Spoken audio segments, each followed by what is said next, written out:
This is episode number 15. Episode number 15. This is episode number 15.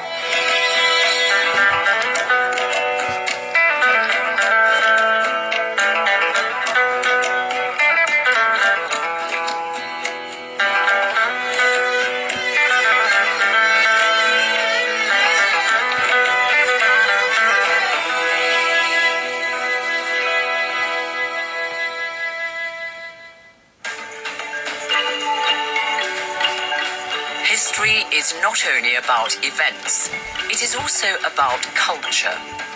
It's hard to generalize about an entire continent, but as I've seen for myself on my travels in this series, there are fundamental similarities in how Africans south of the Sahara live. In this episode, we see how they ordered their societies, worshipped, dispensed justice, treated the sick, and related their own history. But we also see how the arrival of the Europeans brought change and challenges. I think the state of the African continent and the people's way of life at that time exposed them to exploitation by the colonialists. They looked at everything that was African as heathen and therefore needing cleansing.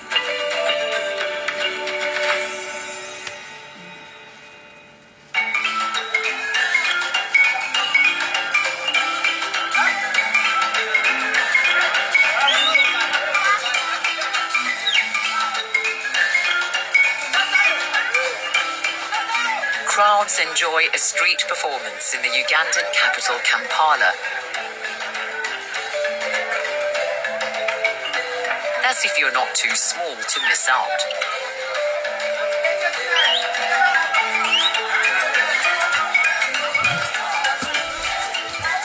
When we talk about African culture today, it is essentially a mixture of influences throughout the centuries, because of course Africans traded and exchanged ideas as well as goods with many outsiders.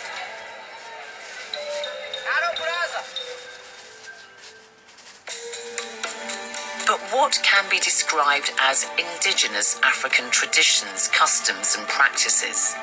Well, Africans lived either in communities led by chiefs or they were the subjects of a kingdom. Agriculture was and still is their main activity.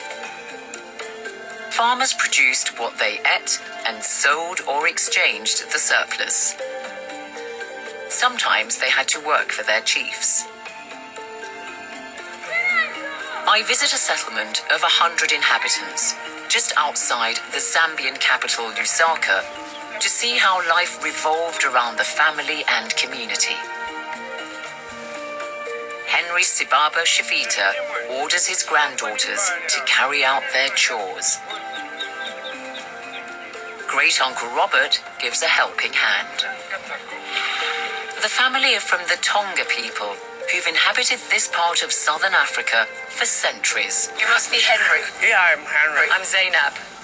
Nice to meet you. How would you describe rural life amongst the Tonga people? You know, we are main Tongas around here, and Tonga is a very big tribe. You know, some are from the valley, some are from the plateau. Like me, I'm from the valley. Tongas live with cattle, and that's our real life. Plowing, growing maize, that's our main kind of life. Even sculpturing, wood carving, and basket weaving. Henry is keen to show me the artifacts he makes and sells in the market close to his home, and I obligingly and happily buy one. Communities like Henry's formed the bedrock of African society, and as research scientist James Niaga explains, there were clear hierarchies. So you find that first, the Africans were organized in sort of like villages. We had the family as the basic unit, and then we have the villages, and then the villages had their own form of leadership where there was the village head. The different village heads formed the leaders of the clan. And that is how the African set up in terms of governance. At this time, there was no formal education. What we used to have is the informal, which was passed on from one generation to another. You find like the children, mainly they used to get instructions from the mothers, and at times the old grandparents, they were not mainly engaged in economic activities. The children would sit around the grandfather, and during those times, the grandfather would pass messages of wisdom to the children. In African communities, the role of the chief was deeply entrenched and indeed continues to this day.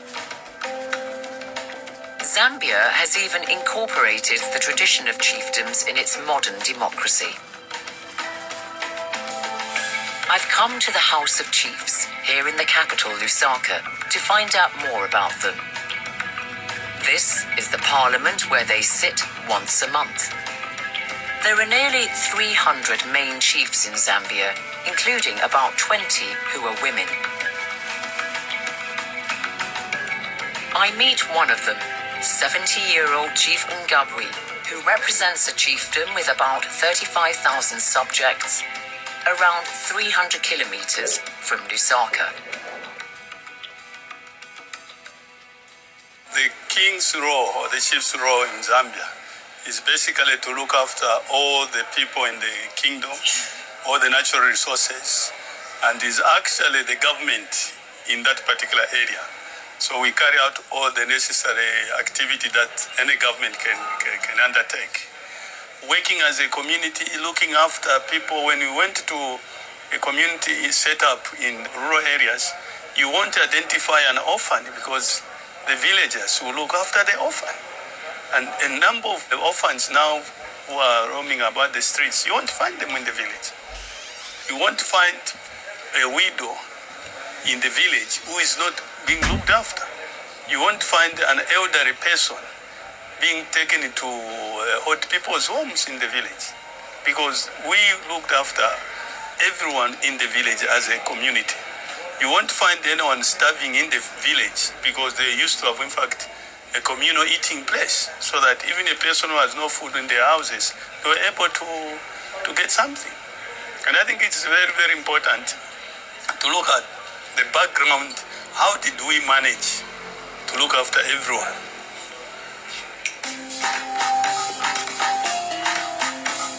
It's from the language. We talked about language already. The imagery. Victoria Chitungu is director of the National Museum in Lusaka and lectures on African culture. History and the music. Sorry to interrupt your class. Victoria tells me that although chiefs were predominantly male, that doesn't mean women didn't have any power. First of all, most of Southern Africa was matrilineal. We had the matriarchs, the women that were the leaders of the social structure. Then you had the men that were the leaders of the political structure. Somebody would come in, this is the young girl, this is the boy, they want to get married. When they get married, the boy would move to the home of the girl or to the village of the girl.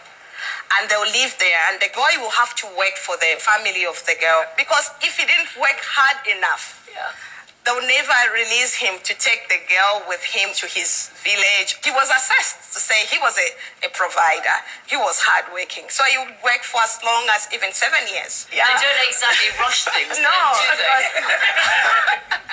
But then how do you explain polygamy, where a man, especially a chief, could have up to 200 wives? If you just explain polygamy as the only thing that defines a woman's power, it's something very complex. You cannot explain that, because some polygamy, the rules are set by the woman.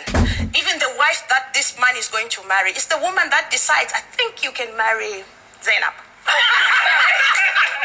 Wife number one. Yes. Please. No, thank you. I think. Then I would come to you and propose on behalf of my husband. Oh, really? Like, you know, I could be your husband's second wife. Yeah, and I want you to be my sister. So That's the if first you time I've had such an offer. Oh. However, I think you're enough for one man. I Yeah. certainly am enough For one man. man. Not we said, don't not want to share. Dr. Simon Rutabajuka explains the reasons behind polygamy. Polygamy was not about morality. Polygamy was about labor needs, how societies reproduce themselves. Male heads of households controlled different family units and controlled women's labor and their children's labor. So they needed lots of wives Yes. to produce lots of food. Yes, they did. They needed lots of wives, produce lots of food, to hunt, supplement the food with game, and this was the responsibility of older male children. So there was division of labor at family level and under the control of the head of the family. So polygamy was rooted in the need for survival and was widely practiced across Africa. Since the beginning of time, Africans lived in relative harmony with one another and in tune with nature and their environment. History south of the Sahara was uneventful, because history that is absent of conflict often is. Africans, for the most part, led peaceful lives and cooperated with one another. They used marriages, they used what we call blood brotherhood, and they used the friendships that they forged in the process of interacting with one another. In terms of interaction between communities, sometimes this was of a violent nature. There were conflicts between communities competing for resources, for land sometimes. There were conflicts, but so was cooperation. Conflicts were resolved amicably, but also through fines, through mediation, and through punishment, sanctions. We tend to look more on the side of conflict and forget that there were forms of diplomacy, there were forms of conflict resolution, even conflict prevention, which appeared to have been more common than actually conflict. As well as settling disputes with neighbours, one of the most important roles of the chief and elders was and still is the dispensation of justice. The practice of customary law in Africa may vary in detail from region to region, but it is basically the same. A council of elders, usually male, adjudicates in disagreements. It's not easy to see traditional justice in action, but I managed to witness one particular case in a village outside the Ugandan capital, Kampala. The chairman of the Council of the Elders is adjudicating in a marital dispute between carpenter Arnold and hotel waitress Rebecca. They have 2 small children. Sawa chairman, omwami wange oyo ekyamumpaabizza mu LC bw'akomawo ekiro aba atamidde nnyo. Omwami wange oyo ampisa bubi nnyo. Ekisookera ddala anywa ekiteetaagisa, akasente kaaleka ak'akameeza katono ddala, ate n'akomawo n'ansaba bubi emmere, tekamala yadde okuliisa abaana be tulina. Ssebo chairman n'ekirala anywa nnyo omwenge. Ebyandeese ssebo. Waliwo kye bakuwaayiriza? Chairman, nange kankunyonyola ensonga zange okunywa. Naye omukyalo omulaba oyo mamale ne kasente z'okukameeza. Mpulira. Sente zokka tulina abaana abo 2, Alex ne Allen. Bw'omulekera ssente agamba abaana essente bakoze eki, balidde emmere w'ebbewo. Okujja ekiro anangira okuva mu bwenzi. Olaba oyo omukyala yayawula ebisenge oyo gwolaba. Chairman talina mukazi mwayawula ebisenge ewaka. Oyo omukyala tayawula ebisenge oyo gwolaba. Andeseemu erozi. Kyokka nsabaza kukameeza. Chairman, nange nina ensonga zange n'abasajja baabo anangira okunywa omwenge tuteeseza ku mabbaala. Nze okunywesa ewakana ekyo talimbye naye bisigadde. Nawasa omukazi kwawula bisenge Chairman. Kaakati ssebo. Rebecca has a female relative in tow to bolster her case. Saakuwa ngoma nakuwa kumulabirira. Nebiwampa nabirya dda embimalawo. Ono kolodi wange. komyawo omwana wange watasobola mulabira twakuwa abatamiivu. Both sides present their arguments for some time to the elders. At the end, after listening to the evidence, the chairman reaches this judgment. Nyabo. Wangi sir. Omwami oyo mulaba? Yes sir. Ye musajja wo. Ye chairman. Mukulu. Kendeza kabisi. Abo basiriva bakusigula. Si bagenda kufumba kufu. Tegedde taasi. Yes sir. Mama. Era mama aleni nsonyiwa bambi. Nsonyiwa mukwano. Nsonyiwa. Sebo.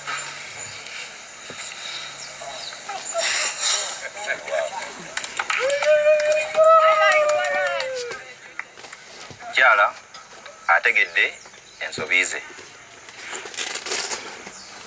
N'omusajja n'akkiriza ensobi ze.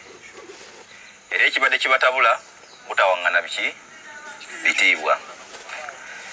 Oli akitegedde nti ono ye mukyala we, n'ono akitegedde nti oli yani ye mwami we. Oli bw'aba asobezza tasamba busambi. Ono oli bw'aba asobezza toyawula bisenge. Ekyalisoose ate mmwe kye mwasembyayo. Kati awo ne mbasaba buli muntu awe munne kiki obufumbo bwamwe bujja kgenda mu maaso. Thank you. And I hope that you have a very happy life and you get the outcome you want and also you too. Thank you.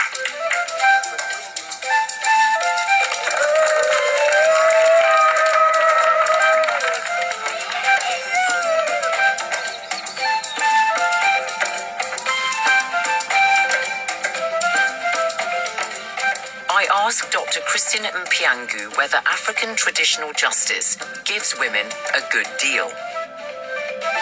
Generally speaking, the men took the order of the day. But I think there were also some societies that had a clear understanding of women's complaints. But in general terms, the men, for example, in issues of land, the women will not inherit land. The daughters will not inherit land. It will be the mercy of a male elder or a male caretaker to say, let all the women too get access to their father's land. But up to now, if things are not lined up well in written in a will, women can still go away with a raw deal because the men still would have the center stage of issues when it comes to justice. Is the Council of Elders always just male? Again, it depends on the family.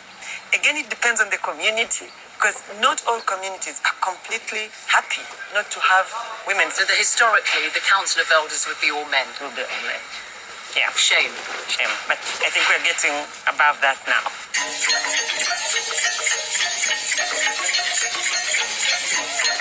Along with customary law, I want to observe another significant aspect of African culture, the traditional medicine practitioner. I travel west from Uganda to Congo in Central Africa and head from the capital Brazzaville to the village of Kinkala, about 60 kilometers away.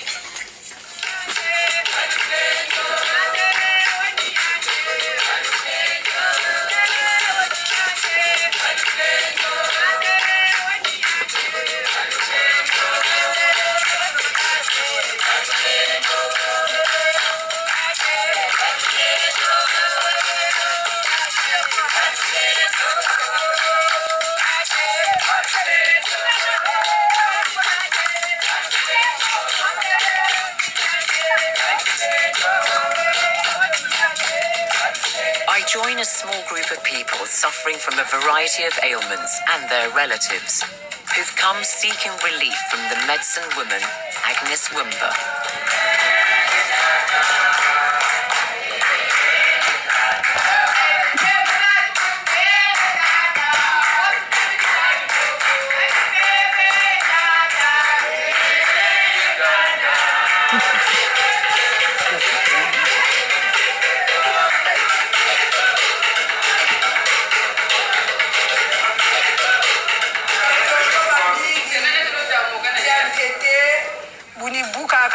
sarsa mzambi kasongelani mamba mo biekele mamba tueni kwembevo mbevo yuwashiri kancha chimbevo kwacho chibere nati mamba mo limo mangubukama muwashisa gamanyima tumuturiri akati tumuzungiri kukatira bushi tumushiri bikaku yobi bataka muchindombi mpini tukatukiri buna tuyuriri mumpeve kangana tisani kwatumuana tukotele kuchikulucho tuyuriri mpeve nche tisani le limubuka bimbevo yo abenso morai pilomo pachi yo kuwabi muisaba tupashi beye songe pali muna tisane buna zoni nsalulu za songe da mpeve kwe mama gumba anyese chantete chaka songe la ni mamba momba tuturi dio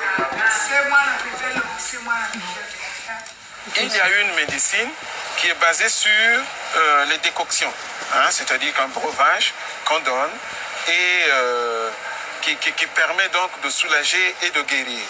Mais cette médecine-là est une médecine qui prend en compte les deux aspects. Il y a l'aspect somatique, c'est-à-dire lié spécifiquement au corps, et il y a l'aspect, je dirais, psychique, surnaturel.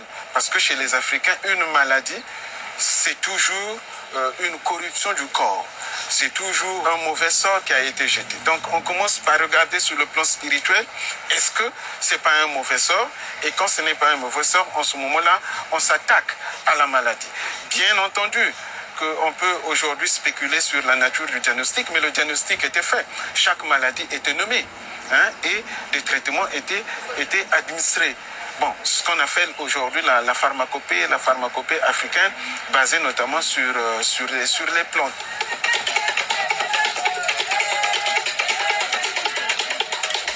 The use of herbal and traditional treatments has proved remarkably durable and coexists alongside modern medicine in many African societies.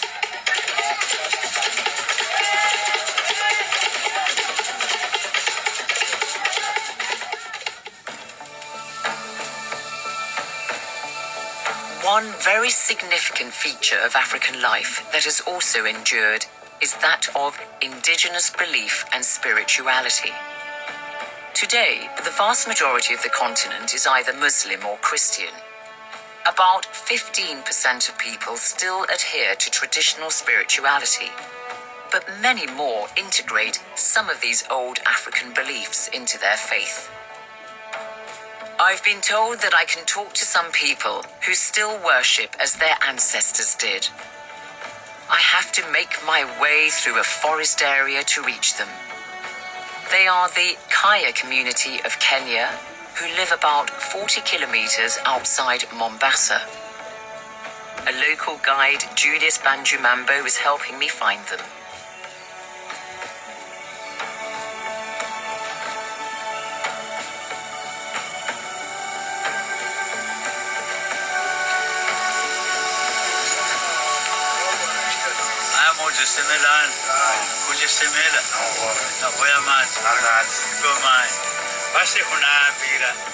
In the clearing, I come across the group led by the elders performing their rituals.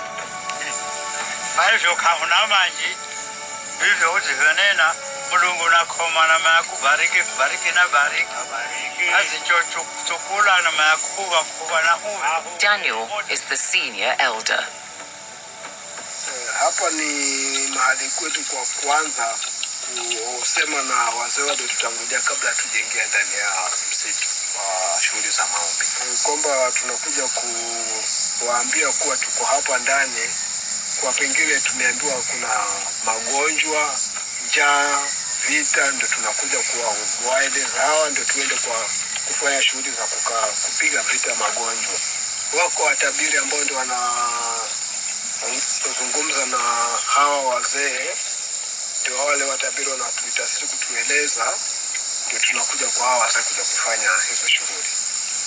Kwa sababu huyo Mungu basi hakuja na mzungu. Mungu ni Mungu alikuweko kabla mzungu kuja. Kwa hiyo tunajua Mungu ni Mungu na Mungu ni yule mmoja. So katika hali zile ambazo wazee wangu walikuwa wakimwabudu Mungu, ni heri niendeleze kuabudu. tulungi katika njia hii. I think life in Africa itself forms a very strong foundation for the various belief systems. People lived one for another, and that understanding can be seen to translate in how they will understand issues of what they live for. For example, an individual is not defined as one without the other. Secondly, the understanding of God also forms a strong bedrock. So it's not God as understood in Christianity, but God with so many other names and attributes. What are the basic principles in indigenous belief? You know, like in Africa, they will say the dead are not dead. They are present when important occasions are taking place, in case of trouble, in case of war. So the ancestors are critical in the sense that the people believe that they carry the history of the family, the history of the clan, and they are participating in whatever the family is going through. But there will always be a ritual performer. There has to be that person who is actually performing the ritual, and there will be an elder presiding over the ritual. So these rituals are not for nothing. They are the link. They are building the bridge between the person who is present and also the departed. And so the whole issue of being sensitive to the ancestors is very critical. In African spiritual beliefs, veneration of the ancestors ensures the sustenance of the human race. The soul and the spirits are one. And this is something which I've seen for myself in the time I've spent with Daniel and the elders.